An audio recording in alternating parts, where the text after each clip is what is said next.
Қош келдіңіздер үйге, түрлетіңіздер, кіріңіздер. Көптен күткен рум-турдың бірінші бөлімі. Бірінші біз әрине кіреберістен бастаймыз. Қандай әдемі кең айна күтіп алады, және айна мынандай әдемі қарасаңыздар бұтақпен жалғасады. Құтты бір ағаштың ішінен шығып тұрған секілді. Менің тұрақты оқырманым біледі, стористе осы пеньокты, яғни қазақша айтқанда дөңке дегенді көбісі жазып жатыр. Дөңке ғой, түнке ғой, жұлдыз деп, ет шабатын едік ауылда деп. Мәнінде осындай отырғанда да аяқ киім ауыстырғанда да актуальны, өзіме қатты ұнады.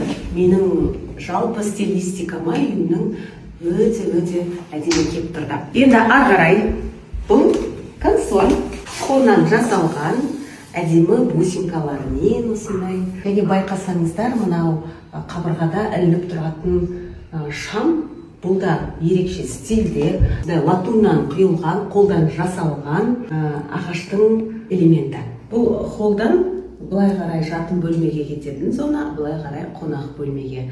Қонақ бөлмеге кірмес бұрын менің артында тұрған әдемі картина болады. Неге десеңіздер, бұл ваза, және бұл вазаға күнделікті гүл салынып тұрады, әртүрлі гүлдер. Бұл гүлді қойған кезде әдемі картина болады. Алдағы уақытта мен қалай көрінетінін көрсетем.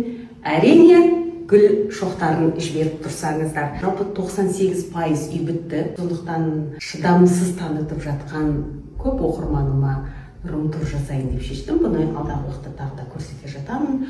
Сондықтан біз қонақ бөлмеге өтейік. Бұл қонақ бөлмеде әрине бұл ТВ зона. Теледидарға да тапсырыс беріп қойдым. Астында шпоннан жасалған подвесной ТВ зона. Түсі де өте нежный оттенок. Және мынандай әдемі полочкалармен. Жарық өте көп түседі. Перделерімді өте өзім секілді нәзік, жеңіл, ең бастысы шаң жинамайды. Қолданысқа күнделікті өте ыңғайлы матадан тапсырыс берілген. Аппақ әдемі жиһаз. Отбасымызбен осы жерде күнделікті кешке жиналып кино көреміз, сериал көреміз. Үйдің жүрегі десем де болады бұл зона. Өйткені осы жерде екі жандардың барлығы шоғырланып жиналады. Ал енді жоғарыға қарасаңыздар, жарық. Бұл шам, мен медуза деп атаймын, әдемі, әртүрлі көлемде. Бұл жерді мен үйдің жүрегі деп бекер айтқан жоқпын. Өйткені байқасаңыздар, міне артымда тұрған барельеф, қолдан жасалған шебердің жасағаны емен ағашы. Ұзақ ғасыр жасайтын, ең мықты, жалпы қазақ ұғымындағы қуат пен бірлікті білдіретін ағаш болады. Алдағы уақытта дастархан болады, яғни стол келеді. Орындықтарымен оған арнайы тапсырыс беріп қойдым.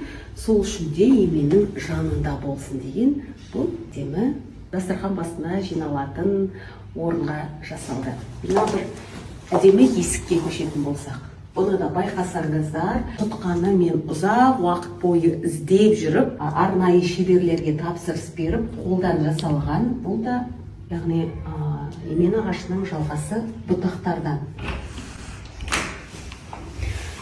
Қыздар, бұл бізге керекті бөлме, әрине прачка деп аталады. Шағын ғана қылып жасадым.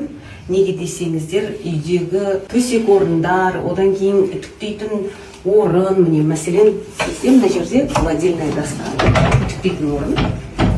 Осыны осылай тық қойдық та. Және үтікпен үтіктейміз. Мында тоқ бар, өте ыңғайлы. Және көптеген заттарды осы жоғарыға салып қоямыз. Оның үстінде чемодандар бар. Чемодандарға арналған мынау арнайы үлкен орын. Мұнда байқасаңыздар, кір жуатын машина және кірді кептіретін машина. Турникет жасаттым, арнайы үтіктеген кезде киімдерді іліп қойғанға. Барлығы ашық тондар, ал бұл гостевой санузел. Испанский керамогранит, широкоформатка, ятор деп аталады, қателеспесем. Керамограниттің маған ұнағаны, ешқандай стыктары жоқ. Байқасаңыздар, ең көлемді керамогранит болғанын қаладым. Кіреберісте осындай шағын киім ілетін шкаф орналасқан. Материалы шпон, табиғи ағаш және ручкасы осындай интегрированный. Дайын болсаңыздар, мен өзімнің жатын бөлмемді көрсетейін.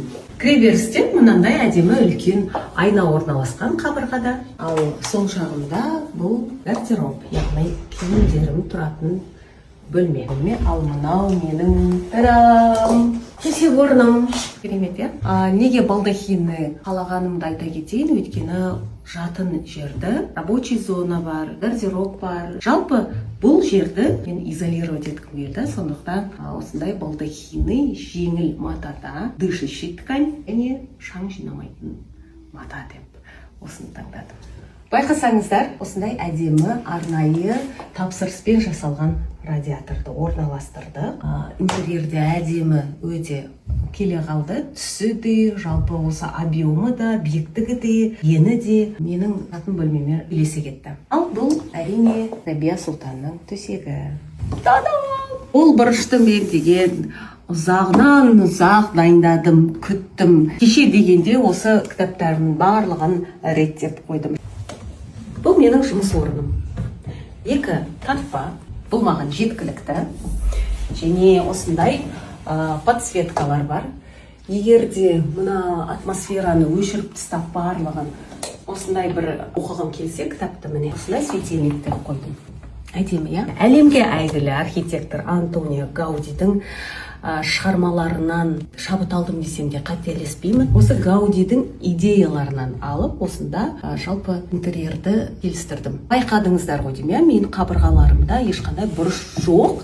Барлығы осындай етіп домаланып кеткен. Бұның барлығы Гаудидің идеясынан. Жалпы Гауди өзі не жақсы көрген? Өзінің барлық жобаларында Кассе де Вью, Кассе де Батьо деген проектілеріне барған кезде, қазіргі таңда Парк Уэльдің өзіне барған кезде барлығында табиғатпен үйлестірген архитектор енді керемет. Сондықтан да бұл үйдің идеясы осы Гаудидан туындады.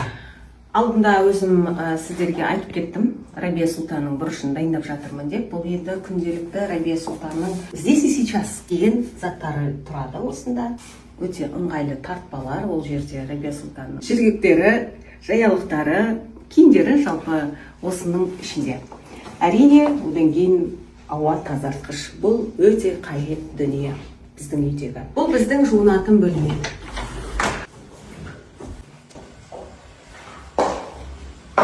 Бұл жерде ең бірінші мен мына нәрсені айтқым келеді. Бұл жердің тасы травертин.